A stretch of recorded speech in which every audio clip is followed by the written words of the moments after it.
తెలంగాణలో ఆయారం గయారంలా పనైపోయింది. ఫిరాయింపును ఎదుర్కోవడం అంటే గోడ దూకినంత తేలిక కాదనే తత్వం బోధపడింది. వ్యవస్థలను అడ్డం పెట్టుకుని బండి లాగడం అనే సూత్రం అన్ని వేళలా కుదరదని తేటతెల్లమైంది. రాజ్యాంగ స్ఫూర్తిని అపహాస్యం చేస్తూ అదే రాజ్యాంగ నిర్దేశంతో ఏర్పాటైన చట్టసభలో తిష్ట వేస్తామంటే చెల్లదని జ్ఞానోదయమైంది. 3 నెలల్లోగా స్పీకర్ నిర్ణయం తీసుకోవాల్సిందేనని సుప్రీంకోర్టు తీర్పును వెలువరించింది. ఇకనైనా రాజ్యాంగం జేబులో పెట్టుకు తిరిగే రాహుల్ నేతృత్వంలోని కాంగ్రెస్ ఆ నాయకులతో రాజీనామా చేయించి జై సంవిధాన్ ఆశయాన్ని నిజంగానే నిలబెడుతుందా, లేక జంపు జిలానీల కొమ్ము కాసి వారికి ఉప ఎన్నికలు అనే పంగనామాలు పెడుతుందా చూడాలి.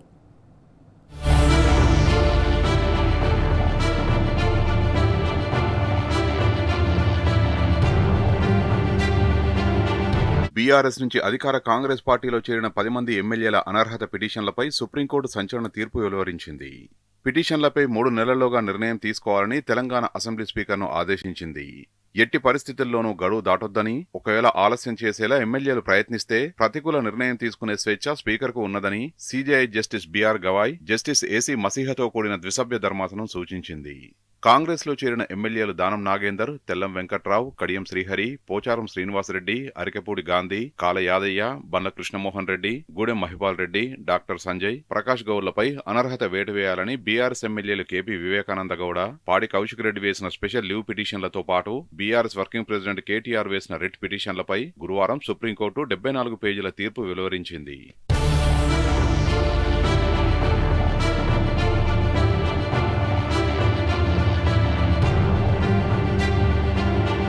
రాజ్యాంగంలోని 10వ షెడ్యూల్ ప్రకారం గురువారం నుంచి 3 నెలల వ్యవధిలోగా నిర్ణయం తీసుకోవాలని తెలంగాణ స్పీకర్ను ఆదేశించింది. అసెంబ్లీ కాలపరిమితి ముగిసే వరకు పిటిషన్లను పెండింగ్లో ఉంచడానికి అనుమతిస్తే ఫిరాయింపుదారులు లబ్ధి పొందుతారని అభిప్రాయపడింది. కాబట్టి ఆపరేషన్ సక్సెస్, పేషెంట్ డెడ్ అనే పరిస్థితిని తాము అనుమతించలేమని న్యాయస్థానం పేర్కొన్నది. తెలంగాణ హైకోర్టు డివిజన్ బెంచ్ గతంలో ఇచ్చిన తీర్పును పక్కనబెట్టింది. 10వ షెడ్యూల్ ప్రకారం ట్రిబ్యునల్గా వ్యవహరించే స్పీకర్కు ఎలాంటి రాజ్యాంగ రక్షణలు ఉండవని సుప్రీంకోర్టు స్పష్టం చేసింది. 10వ షెడ్యూల్ను సమర్థించిన కీహోటో హోలోహన్ తీర్పును ప్రస్తావిస్తూ స్పీకర్ నిర్ణయాలపై న్యాయ సమీక్ష అధికారాలు పరిమితంగా ఉన్నాయని, అయితే అదే సమయంలో స్పీకర్ నిర్ణయాలు పూర్తిగా న్యాయ సమీక్షకు అతీతం కాదని, న్యాయ సమీక్ష నుంచి మినహాయింపులు కూడా కలిగి ఉండవని తేల్చి చెప్పింది.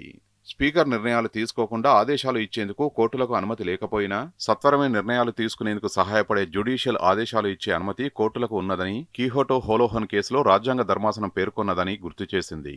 స్పీకర్లు అనర్హత పిటిషన్లను ఏళ్ల తరబడి పెండింగ్లో ఉంచే పరిస్థితిని రాజ్యాంగ ధర్మాసనం ఊహించలేదని అభిప్రాయపడింది. ఫిరాయింపుదారులపై అనర్హత పిటిషన్లకు సంబంధించి స్పీకర్ 3 నెలల్లోగా నిర్ణయం తీసుకోవాలని కీశం మేఘచంద్ర సింగ్ కేసులో ఇచ్చిన తీర్పును కూడా కోర్టు ఉటంకించింది.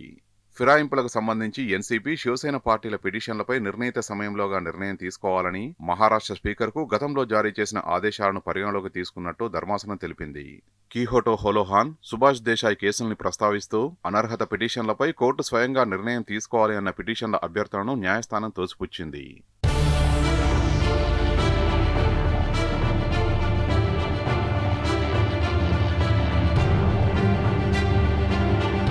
అనర్హత పిటిషన్లు దాఖలు చేసిన తర్వాత దాదాపు 7 నెలల పాటు స్పీకర్ కనీస నోటీసులు కూడా జారీ చేయలేదని సుప్రీంకోర్టు గుర్తు చేసింది.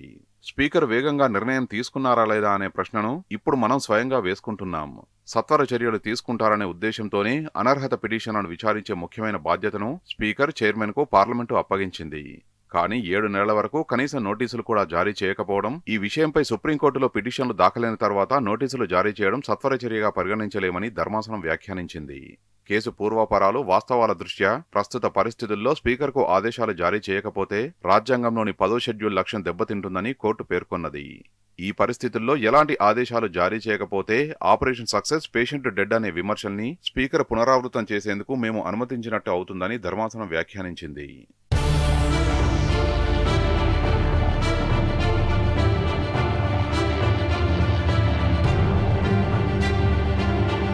అనర్హత పిటిషన్లపై నిర్ణయ బాధ్యతను స్పీకర్, చైర్మన్కు అప్పగించిన ప్రస్తుత విధానం రాజకీయ ఫిరాయింపుల్ని అడ్డుకుంటున్నదా లేదా అనేది పునరాలోచించాలని పార్లమెంటుకు సుప్రీంకోర్టు సూచించింది.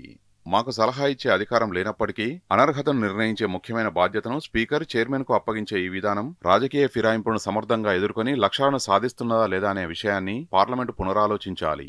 మన ప్రజాస్వామ్య పునాది, దాన్ని నిలబెట్టుకునే సూత్రాలను కాపాడుకునేందుకు ప్రస్తుత విధానం సరిపోతుందా లేదా అని ఆలోచించుకోవాలి. ఈ విషయంపై నిర్ణయం తీసుకోవాల్సిన బాధ్యత పార్లమెంటుపై ఉన్నదని న్యాయస్థానం పేర్కొన్నది.